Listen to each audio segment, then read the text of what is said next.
हाल चाल है बेटा। आज है 15 जनवरी। उम्मीद है सब ठीक होंगे और जुमा का दिन है और आप सबको पता है कि जुमे के दिन हम क्या करते हैं, जुमे की क्या फजीलत है, जुमे के लिए हमारा क्या एहतमाम होता है। हमें ज़्यादा से ज़्यादा दुरूद शरीफ पढ़ना होता है और उसके लिए जुमे के लिए ख़ास एहतमाम किया जाता है। आप साफ़ सुथरे कपड़े पहनते हैं, खुशबू लगाते हैं और अपने नाखून साफ़ करते हैं, मुसलसल जुमे का एहतमाम करते हैं।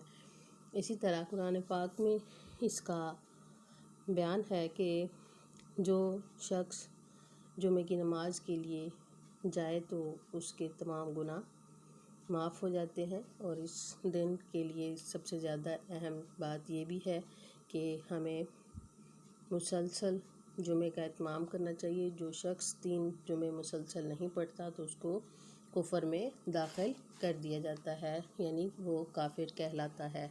तो आपने इस बात का ख़ास ख्याल रखना है, जुमे की पाबंदी करनी है।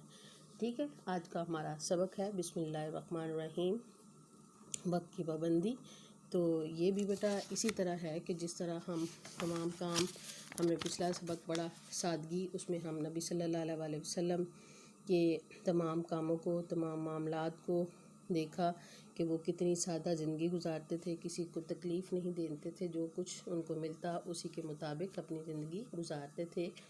और सहाबा को भी उन्होंने सादा ज़िंदगी गुजारने की तलकीन की और सहाबा उसी पर अमल पैरा हुए। हमें भी यही चीज़ अपनानी है कि हम हमेशा मियाना रवि और एतदाल के साथ सादा ज़िंदगी बसर करें। आज का हमारा सबक है वक्त की पाबंदी। तो बेटा वक्त की पाबंदी, जो इंसान वक्त की पाबंदी करता है वो हमेशा कामयाब और कामरान होता है। आज से पहले जितने लोग भी कामयाब हुए हैं उन्होंने हमेशा वक्त की पाबंदी ही की है। अगर हम तमाम मामलात को देखें तो अल्लाह ताला ने एक निज़ाम बनाया है, उस निज़ाम में कभी रद्दो बदल नहीं हुआ, कभी कमी बेशी नहीं आई।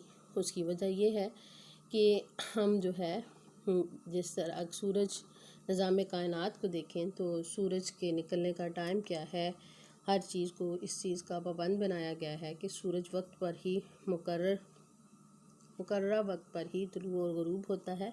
चाँद सितारे जो हैं वो भी मुकर्ररा वक्त पर नमूदार होते हैं।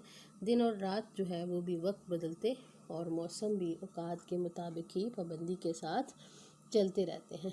वो कि ये निज़ाम जो है अल्लाह ताला का बनाया हुआ है और इसी निज़ाम के मुताबिक तमाम ज़िंदगी चल रही है। हर काम को मुनासिब वक्त और पाबंदी के साथ करना ही पाबंदी वक्त कहलाता है। हमारा मज़हब जो है वो भी इस बात की तलकीन करता है हमें कि हम वक्त की पाबंदी करें। नमाज को देखें तो नमाज सबसे अहम इबादत जो है, इस्लाम के अरकान में से सबसे अहम रुकन जो है वो ये है कि नमाज की पाबंदी के साथ साथ मुसलमानों पर नमाज फ़र्ज की गई। और कुरान मजीद में इस बात का ज़िक्र इस तरह आता है कि इन्नस्सलाता काना अलल मुमिनीना किताबम मौक़ूता, बेशक नमाज मोमिनों पर मुकर्ररा औकात में फ़र्ज कर दी गई है। तो बेटा इस बात का आपने ख़ास ख्याल रखना है। जो नमाज जिस वक्त की अज़ान के साथ होती है आप उसी वक्त वो नमाज पढ़ लिया करें। इसी तरह अगर रोज़े को देखा जाए तो रोज़े की सूरत हाल भी इस तरह है कि रमज़ानुल मुबारक का महीना मुकर्रर वक्त पर जो है शुरू होता है। रोज़ा वक्त पर रखा जाता है, वक्त पर इफ्तार किया जाता है। ज़कात के लिए भी मुसलमानों पर फ़र्ज़ है कि वो साल में पूरा साल उसको बाउंड रखते हैं और जैसे ही पूरा साल मुकर्रर होता है तो उसकी एक शरह जो है निकाल दी जाती है, तो उसके मुताबिक ज़कात अदा करनी होती है। इसी के साथ हज एक अहम रुकन है जो कि हमें इस चीज़ का सबक देता है कि इस महीने में दिन वक्त मुकर्रर किया जाता है, फिर हज की अदायगी के औकात पर पाबंदी करना हम सब पर लाजिम है। ठीक है, ये अरकान इस्लाम थे जिसमें नमाज, रोज़ा, ज़कात और हज को वक्त की मुकर्रर होने पर हमने देखा और निज़ाम कायनात को देखा। इसी तरह ये सारी चीज़ें जो हैं हमें इस चीज़ पे बाउंड करती हैं, इस चीज़ का पाबंद करती हैं कि वक्त की पाबंदी से हमारा इज़्ज़त व वक़ार जो है वो बढ़ता है और हम अपनी ज़िंदगी में कामयाब होते हैं और हर काम में इसके लिए बरकत भी पैदा ہوتی ہے۔ تو بیٹا اب ہم اس کے سوالوں کی طرف آتے ہیں۔ اس کا پہلا سوال جو ہے ہمارے پاس ہے، وقت کی پابندی سے کیا مراد ہے؟ تو بیٹا وقت کی پابندی سے مراد ہر کام کو اس کے مناسب وقت پر باقاعدگی سے انجام دینا وقت کی پابندی کہلاتا ہے۔ اس کا دوسرا سوال ہے ہمارے پاس، کائنات میں وقت کی پابندی کس طرح عمل ہو رہا ہے؟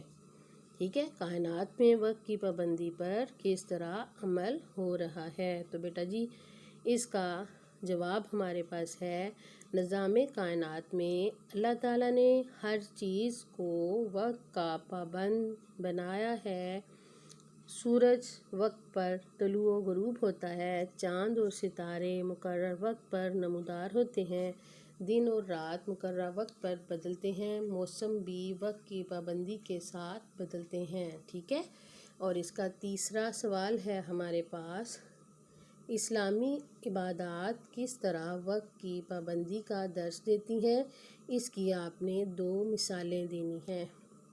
تو بیٹا جی اس کا جواب ہمارے پاس اس طرح ہے کہ اسلامی عبادات ایسے ہی ہماری زندگی میں وقت کی پابندی کو لازم بنایا گیا ہے کہ جس طرح ہم اگر وقت کی پابندی کرتے ہیں تو ہم کامیاب و کامران ہوتے ہیں۔ ٹھیک ہے، اس کی مثالیں یہ ہیں کہ ہم ارکان اسلام سے اس کی مثالیں لیں گے تو روزہ اور حج جو ہے سب سے اہم وقت کی پابندی کی مثال ہے ہمارے پاس، کیونکہ روزہ جو ہے اس کے لیے رمضان المبارک کا مہینہ مقرر ہے اور دن جس وقت روزہ رکھا جاتا ہے اور جس وقت افطار کیا جاتا ہے اس کی پابندی کی جاتی ہے۔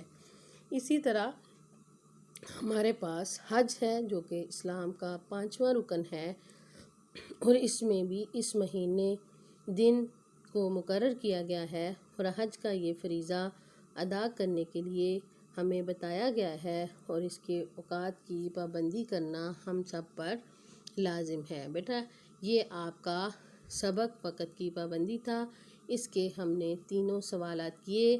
اب اس کی خالی جگہ پر ہے، خالی جگہ پر اس کی کچھ اس طرح ہے۔ نمبر 1 پہ ہے، وقت کی پابندی کرنے والوں کو زندگی ڈیش ہوتی ہے، تو اس کی فلنگ بلینکس میں ہمارے پاس آئے گا کامیابی۔ دوسرے نمبر پہ ہے، ارکان اسلام ہمیں ڈیش کا درس دیتے ہیں، تو وقت کی پابندی کا درس دیتے ہیں۔ تیسرے نمبر پر ہے، وقت کی پابندی سے اللہ تعالیٰ کی رضا حاصل ہوتی ہے، تو تیسرے نمبر میں ہم نے اللہ تعالیٰ کی رضا لکھنا ہے۔ چوتھے نمبر پر کائنات کا پورا نظام ڈیش کی پابندی کرتا ہے۔ تو بیٹا یہ ہمارا سبق مکمل ہو گیا۔ آپ کی آج کی ڈائری کیا جائے گی کہ صفحہ نمبر 55 پر آپ کے سوال 1 تا 3 جو ہیں وہ آپ نے مکمل کرنے ہیں۔ خالی جگہ پورا آپ نے کتاب کے اوپر لکھنی ہے۔ سوالوں کے جواب جو ہیں وہ آپ نے حسب معمول کاپی پر لکھنے ہیں۔ کاپی پر لکھ کر آپ نے کام یاد کرنا ہے۔ کاپی کو ریڈی کرنے کا، کاپی تیار کرنے کا طریقہ آپ سب کو پتہ ہے، اس کو آپ نے کس طرح کرنا ہے۔ کاپی کھول کے اس کے اوپر تمام کام صفائی سے کرنا تاکہ کسی قسم کی کوئی مشکل پیش نہ آئے، آپ کو جب یاد کرنا پڑے تو آپ کے لیے کوئی مسئلہ نہ بنے۔ ٹھیک ہے، اپنا بہت خیال رکھیے گا۔ اللہ حافظ۔